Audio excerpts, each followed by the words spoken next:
फिर से एक बार आईपीओस का सीजन मार्केट में आ चुका है। बहुत सारे आईपीओस इस महीने लिस्ट हो रहे हैं। क्या आप किसी आईपीओ में अप्लाई करने का सोच रहे हो? आज के वीडियो में हम काफी सारे आईपीओस को कवर करने वाले हैं जो अपकमिंग मंथ्स में लिस्ट होने वाले हैं, और थोड़ा बहुत हम उनके बारे में जानेंगे कि कौन सी कंपनी क्या काम करती है, कितना उसका इशू साइज रहने वाला है और वो उस पैसे का क्या करने वाले हैं। तो सबसे पहले मैं आपको आईपीओ क्या होता है ये बता देता हूं। तो आईपीओ का मतलब ये होता है जब भी कोई कंपनी पहली बार अपने शेयर्स पब्लिक को ऑफर करती है, और वो भी स्टॉक मार्केट के थ्रू, तो उसे ही हम आईपीओ यानी कि इनिशियल पब्लिक ऑफरिंग कहते हैं। अब ये कंपनीज काफी सारे रीजंस के लिए करती है। वो इन्वेस्टर से पैसा रेज करने के लिए करती है, फिर वो पैसा वो किसी भी चीज के लिए यूज कर सकते हैं, चाहे अपना बिजनेस एक्सपांड करने के लिए या जो उनके इन्वेस्टर्स है उनको पैसा वापस देने के लिए। ऐसे काफी सारे रीजंस हो सकते हैं जिनके बारे में आज डिस्कस करेंगे हम अलग अलग कंपनीज के बारे में। सबसे पहली कंपनी जो लिस्ट होने वाली है उसका नाम है टेक्योन नेटवर्क्स। तो ये एक एसएमई आईपीओ है जिसका अगर आप इशू साइज देखोगे तो वो है 20.48 करोड़। प्राइस बैंड इसका रहने वाला है 51 रुपीज से लेकर 54 रुपीज के बीच में। 37.92 लाख शेयर्स ओपन होने वाले हैं। जुलाई 30 को ये ओपन होगा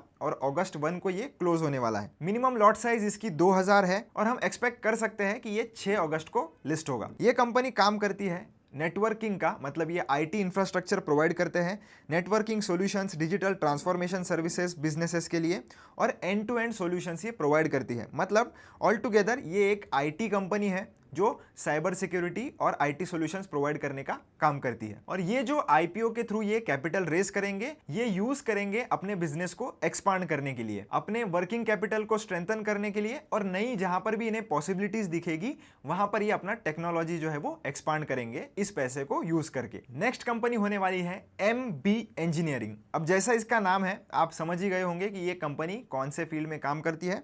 तो ये कंपनी है एक engineering market leader pre engineered buildings में। तो इंजीनियर्ड बिल्डिंग्स हो, स्टील रूफिंग हो, कस्टम इंजीनियरिंग सॉल्यूशंस हो, ये सारी चीज ये क्लाइंट्स को प्रोवाइड करते हैं। ये एक मेन बोर्ड आईपीओ होने वाला है, यानी कि रेगुलर आईपीओ होने वाला है। इसका इशू साइज है लगभग 650 सीआर के आसपास। प्राइस बैंड रहने वाला है 366 रुपीज से लेकर तो 385 के बीच में।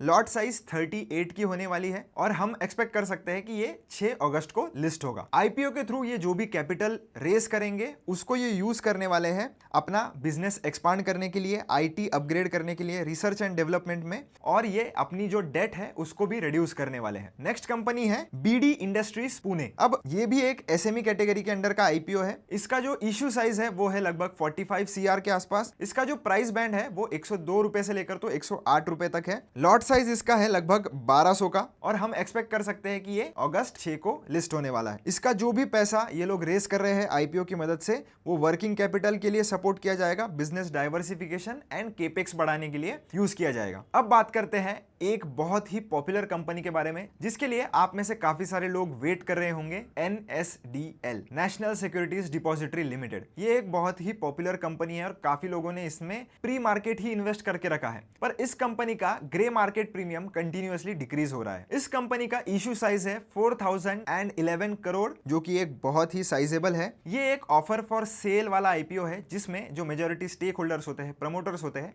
वो डायरेक्टली अपने शेयर्स बेचते हैं पब्लिक को। प्राइस बैंड इसका 760 से लेकर तो 800 के बीच में रहने वाला है, और इसकी जो लिस्टिंग है वो भी 6 अगस्त को हम एक्सपेक्ट कर सकते हैं। Company one of the oldest and largest depository है जो शेयर्स को होल्ड करने का काम करती है, इसलिए ये जो पैसा है वो एग्जिस्टिंग शेयर होल्डर्स के पास जाएगा, और इसके अलावा ये कोई भी फ्रेश कैपिटल रेज नहीं कर रहे हैं कंपनी के लिए। नेक्स्ट कंपनी है मेहुल कलर्स। अब ये कंपनी भी एक एसएमई के अंडर आती है। इसका इशू साइज है लगभग 21 सीआर के आसपास और बुक बिल्ट है 30.08 लाख शेयर्स। प्राइस बैंड होने वाला है 68 रुपीज से लेकर तो 72 रुपीज के बीच में, और इसको भी हम एक्सपेक्ट कर सकते हैं कि अगस्त 6 को लिस्ट होने वाला है। तो काफी सारे जो कंपनीज हैं वो 6 अगस्त को लिस्ट होने वाले हैं, तो जरूर आपको नजर रखनी चाहिए। ये कंपनी स्पेशलिटी पिगमेंट्स बनाती है, डाइज बनाती है, जो कि काम में आते हैं टेक्सटाइल, प्लास्टिक और प्रिंटिंग इंडस्ट्रीज के लिए। ये कंपनी भी जो अपना पैसा वो रेस कर रही है वो वर्किंग कैपिटल के लिए यूज करने वाली है, प्रोडक्ट डेवलपमेंट के लिए यूज करने वाली है, एंड बिजनेस एक्सपांड करने के लिए यूज करने वाली है। नेक्स्ट कंपनी है Shri lotus developers and realty.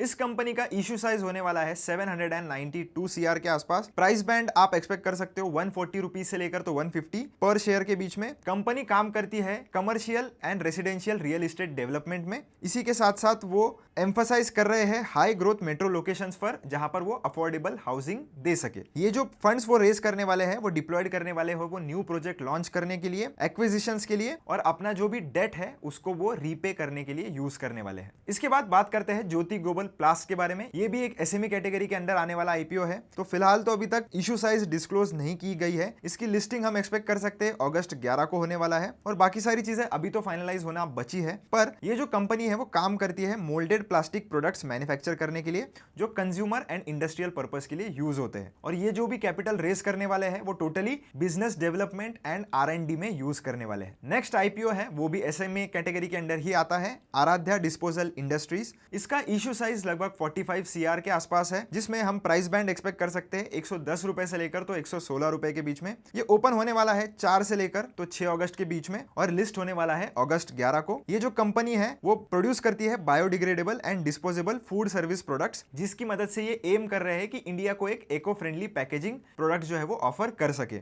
ये जो कंपनी है जितना भी पैसा रेस करेगी वो capacity expansion, automation and distribution broaden करने के लिए अपना जो ये पैसा है वो यूज करने वाली है। नेक्स्ट कंपनी है रेनॉल्ट पॉलीकेम। ये भी कंपनी एसएमई कैटेगरी के अंडर आती है। तो आप एक चीज ऑब्जर्व कर रहे होंगे कि काफी सारे एसएमई कैटेगरी के अंडर जो आईपीओस हैं वो आने वाले हैं इस पर्टिकुलर मंथ में। तो एसएमई कैटेगरी के अंदर अगर आपको किसी भी आईपीओ में इन्वेस्ट करना होता है तो आपके पास लगभग 1.5 से 3 लाख रुपए तक का कैपिटल मिनिमम होना चाहिए, तभी आप एसएमई कैटेगरी के अंदर जो है वो एप्लीकेशन फाइल कर सकते हो। तो इसका जो इशू डिटेल है वो लगभग है 25.77 सीआर के आसपास। प्राइस बैंड हम एक्सपेक्ट कर सकते हैं 100 रुपीज से लेकर तो 105 रुपए के बीच में। जुलाई 31 से लेके तो अगस्त 4 के बीच में ये आईपीओ जो है वो ओपन होने वाला है। ये कंपनी स्पेशलिटी पॉलीमर्स बनाती है, adhesives, chemical intermediates for packaging, automotive and construction segments के लिए। फिर ऑब्जेक्टिव इस कंपनी का ये जो भी पैसा रेज करेंगे उससे यही है कि अपना प्लांट एक्सपांड करें, मॉडर्नाइजेशन पर काम करें, अपना जो भी डेट लिया हुआ है उसे कम करे इस पैसे से, और R&D के लिए ये पैसा जो है वो यूज करे। तो इतने सारे आईपीओस दोस्तों हमारे मार्केट्स में आने वाले हैं। इसके अलावा बहुत सारे आईपीओस जैसे Tata capital, hero Fincorp, phone पे, BMW वेंचर्स, कार देखो, मीशो, कल्ट फिट, JSW केम, मिल्की मिस्ट और पाइन लैब्स, ऐसे काफी सारे आईपीओस भी अभी तक पेंडिंग है। पर इन आईपीओस के बारे में अभी तक कुछ भी रेलेवेंट इंफॉर्मेशन अवेलेबल नहीं है। बस इतना पता है कि ये आईपीओस भी मार्केट में जल्द ही आने वाले हैं। तो जब भी ये आईपीओस आएंगे, इनके बारे में इंफॉर्मेशन आएंगी, हम फिर से एक वीडियो आपके लिए लेकर जरूर आएंगे। वीडियो अच्छा लगा हो तो चैनल को सब्सक्राइब कर देना, वीडियो को लाइक कर देना, और कमेंट में जरूर बता देना कि आप कौन से आईपीओ के लिए अप्लाई करने वाले हो। मिलता हूं आपसे एक ऐसी इंटरेस्टिंग वीडियो में। धन्यवाद।